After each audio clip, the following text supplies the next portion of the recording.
Approximately 66,038,500 years ago, an asteroid 1/3 the size of Malta was hurtling through space.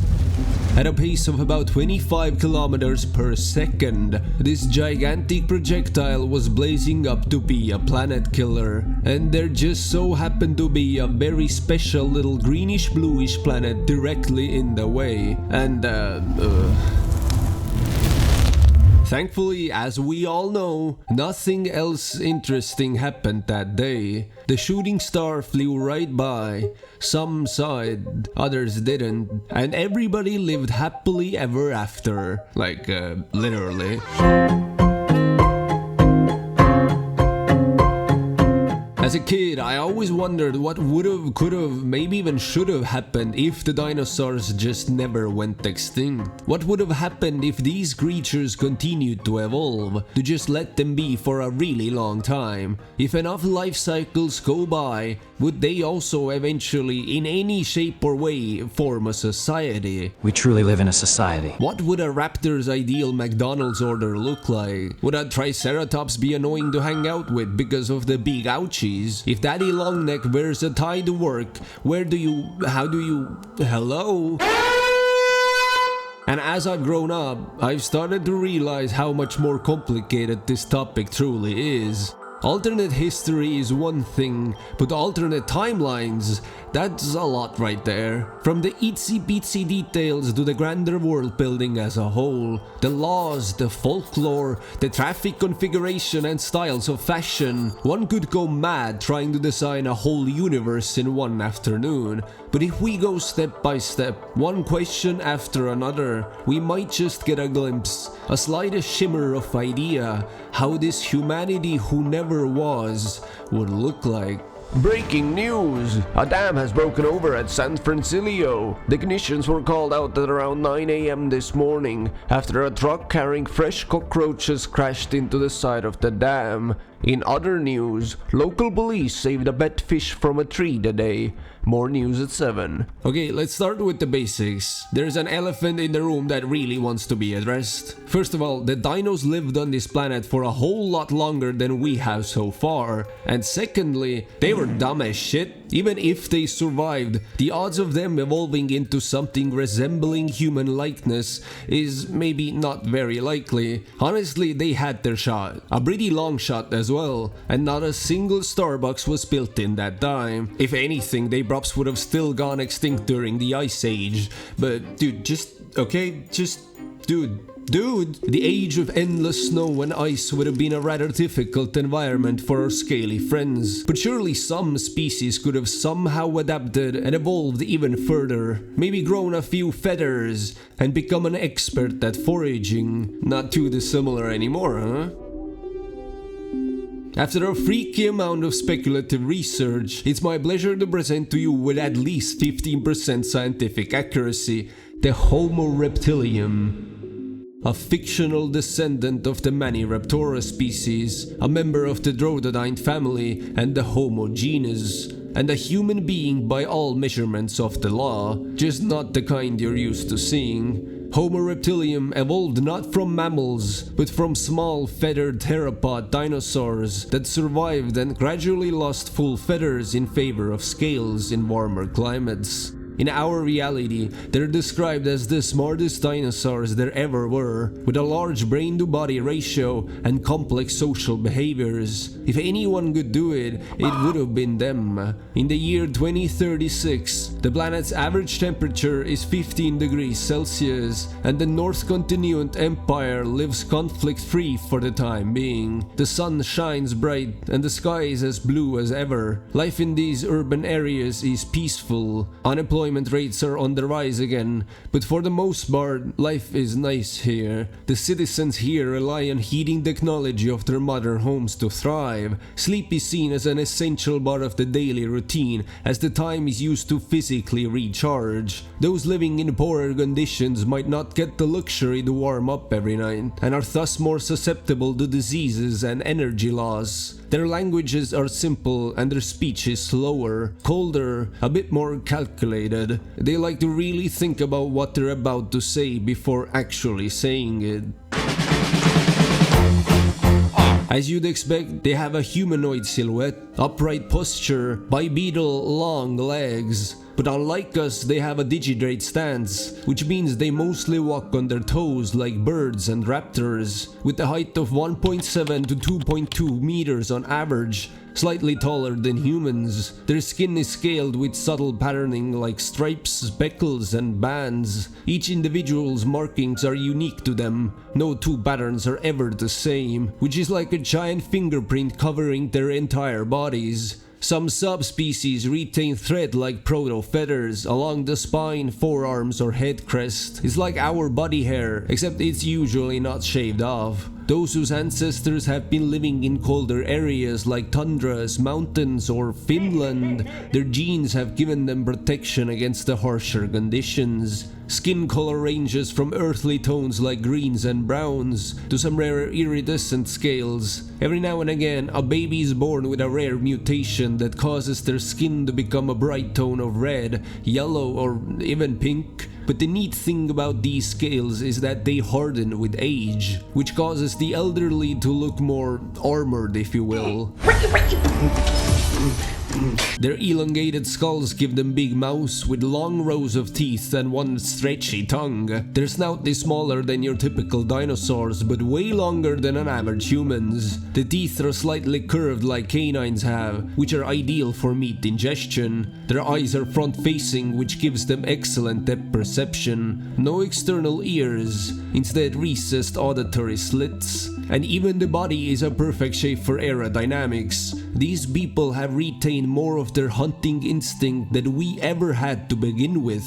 Heightened senses and built-in tools for survival. Like the Navi, they also have 4 fingers, with 3 dexterous and 1 semi-opposable claw thumb. They have retractable claws used for tool carving, climbing, and even ritual display. Yeah, wait till you hear about their religion. Oh boy. A person who thinks all the time has nothing to think about except thoughts. Their feet have talons. Footwear is often open-packed or clawed. With their long limbs and tall bodies, they are capable of moving at very high speeds. They're nimble but not as durable. During a marathon, a human would still come out on top. Then again, it might depend on the climate, as the Reptilium's heart rate and metabolism fluctuate with temperature. But in martial arts and especially boxing, these lads would be the champions. Because even if your jaw gets dislocated on national TV, thankfully your bone generation is quite exceptional, and you'd be back to functioning in no time, unlike your monkey cousins. Even the life expectancy is way higher than we're used to. We're talking 120 to 150 years if you're keeping healthy. This type and style of life has put a lot of important weight on age, wisdom, and individualism in their culture. They're not nearly as keen on overpopulating the earth as fast as possible. Instead, life is seen as a very long journey everyone goes on, one filled with acquiring and passing down knowledge. Their brains are a that bit smaller than ours, so the average IQ is a bit closer to room temperature, but one would say that's for the best, that us humans have become too smart for our own good. They're more keen on learning and traditions, and a little less on, let's say capitalism. I'm escaping to the one place that hasn't been corrupted by capitalism. Space! I guess it all boils down to psychology, as these subhumans just perceive the world a little differently. Not only are their visual sensors better, they also see well in low lighting, and have a wider range of color perception. They have a sort of innate instinct of peer connection, as thousands of years ago, their forefathers had to hunt in packs and form clans to overcome the surrounding nature, which has evolved into a culture of deep ancestral memory. They take a lot of pride in where they've come from. They're less prone to impulsive violence, but far more territorial. They might form a strong community, but if you piss on somebody else's lawn, you're still a dead man. The government consists of a meritocratic council of elders and tacticians. Those leaders are chosen based on strategic foresight, emotional control, and proven survival wisdom. Politics are slow, deliberate, and ritualized. Crimes are judged publicly. Punishments emphasize loss of status, not so much of imprisonment, with the worst punishment being scale markings, a form of ritual scarification to let everybody around you know what kind of a monster you are. Lizard Man. Children are taught to spot structural flaws at an early age. Bureaucratic disputes are often paused until a warmer hour. Management sims and strategy games are by far the most dominant gaming genre, with first-person shooters being seen as rather niche. In their world, Call of Duty bombed hard, and kept bombing with each subsequent release, and stuff like Age of Empires and Magic the Gathering being some of the biggest IPs out there. And somehow Minecraft is still the most popular video game ever released. It just looks a little different. Their memes are a bit odd, and even cancel culture takes its sweet time. I mean, there's a reason they prefer email over instant messaging, okay? Like I mentioned, the social structure is clan-based, but not quite tribal. It's a lot closer to what we humans have. Just the sense of local community is strongly dependent on whose clan you're in. Getting kicked out of these clans is another form of punishment, as it is seen as a great dishonor to roam the streets without a clan to call home. In fact, whenever these people greet each other, they introduce themselves by stating their name, followed by the clan you're from. Remembering not just somebody's name, but also the clan they belong to shows a great deal of respect. This is also seen throughout the many traditions and rituals. Their whole calendars are filled with things to celebrate, with many of the rituals focused on the symbols of life and death. When younglings come of age, they're greeted into adulthood with their first scale shedding ceremony. Young Reptilium sheds juvenile scales and paints the new ones. Clan symbols are added permanently. And when that individual eventually and inevitably dies, his body is cremated or fed to sacred scavenger beasts. Don't ask, you don't wanna know. It is an old tradition to mix those ashes with clay and then use that to build new homes. A beautiful form of grieving, with your ancestors literally becoming part of the city. War is on the rarer side, and if in motion, also highly ritualized. Duels between champions is preferred, as total war is considered barbaric and rather idiotic. Although even this society is not above at least 2 world wars, both almost wiping out the entire scaly race. It just so happens that if you believe in something hard, like real hard, you might run into a conflict with somebody who has their own form of real hard belief. Upon my wings of fire and light, across vast cities and sea, wastes and mountainous might, to the old ones I journey. Too late I came, they have gone, hope extinguished by the dark. To see them once more I long, yet all do see is their faded mark. Forgotten and fallen they are, plans unraveled, all in ruin. For this they traveled so far, 'neath reality, madness a brewing. When we move on to the streets, cities, and even fine arts themselves, we're met with lots of stone, clay, and bone structures, decorated with all sorts of living plants. The cities themselves are designed with thermal gradients to keep the citizens warm, with open basking platforms everywhere, cause they sure love the sun. There are plenty of seafood restaurants and vegan dining spaces all around, tailor-tuned for all kinds of omnivorous diets. In this world, insects and bugs are considered a global delicacy, with an even wider range of cooking doneness levels, as they're better at digesting raw meats than we are. Wastefulness is seen as a cultural sin. Doesn't mean they still don't have a littering problem. The cities themselves are mostly solar powered, as it's by far the most popular form of produced energy. All major cities have heat maps like traffic maps, and meals are timed around basking cycles. Well, in general, most of their days are, are, from public events to work hours, birthday parties, morning workouts, late night movies. It's all dependent on when the appropriate time to hibernate is. One thing they have developed is a form of alarm clock that plays such a disturbing and irritating tone of sound that it's almost impossible not to wake up from your nap. Wake up. Their music is deep and subsonic, and they enjoy the beauty of the trembling melodies. Nothing quite makes your scales rise like a real good beat. Even the art is drawn in UV reactive paints, invisible to the human eye, bas-relief carvings and scale mosaics. It's quite beautiful, honestly. And often enough they depict the same concept, the same single figure, a deity who burns bright, symbolizing faith in endurance, the faith of the long heat they call it. Sathun Vael, that which endures. Their religions are less about worship and more about alignment. They do not pray for miracles, they believe the universe rewards continuity. They believe all existence comes from a primordial force called the long heat. Not a god with a face, not a creator who intervenes, but a cosmic state of warmth, of motion, of life and memory.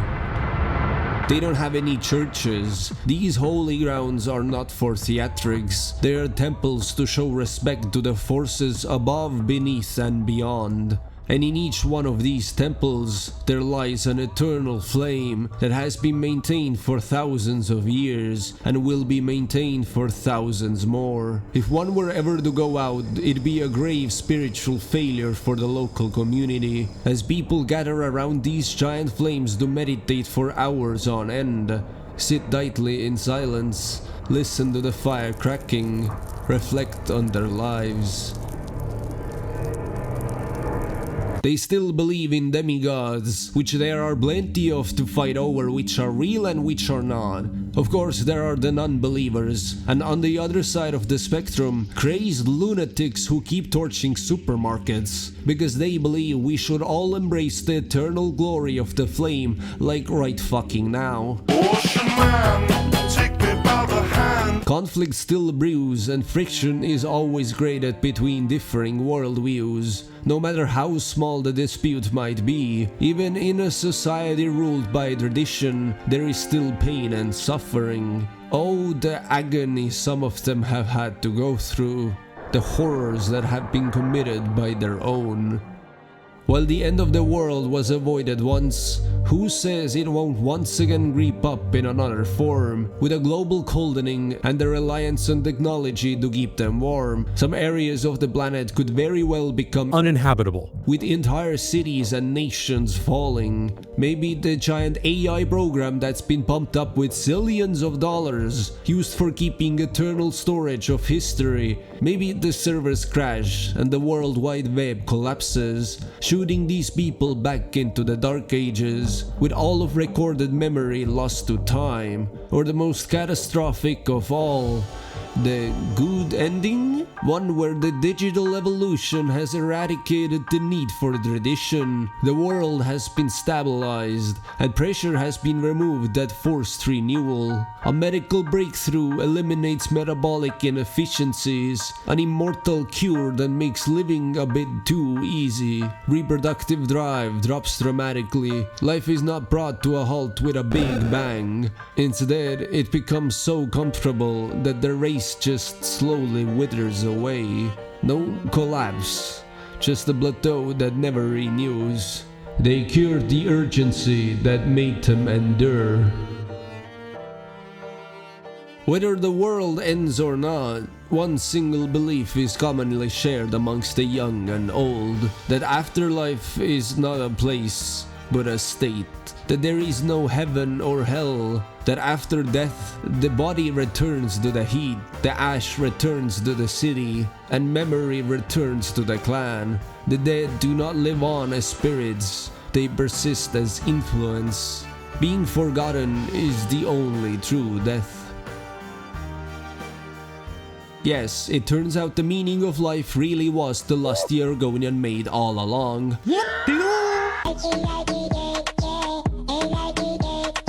And so it be. Would a society like this be able to pass any of the great galactic filters, potentially becoming a Type 1 or even Type 2 civilization? Who knows? But it is sure crazy to wonder what a world ruled by our cold-blooded counterparts would look like. You could dissect every smallest detail and imagine how the timelines would differ, but there are only so many hours in the day, so I leave you to wonder on your own now. Thanks for watching, and make sure to beat the ever-living crap out of that subscribe button. Making up entire imaginary universes is a pretty tall task, but I'd say I did pretty okay for my first time. Alright, au revoir muchachos! Can I get out?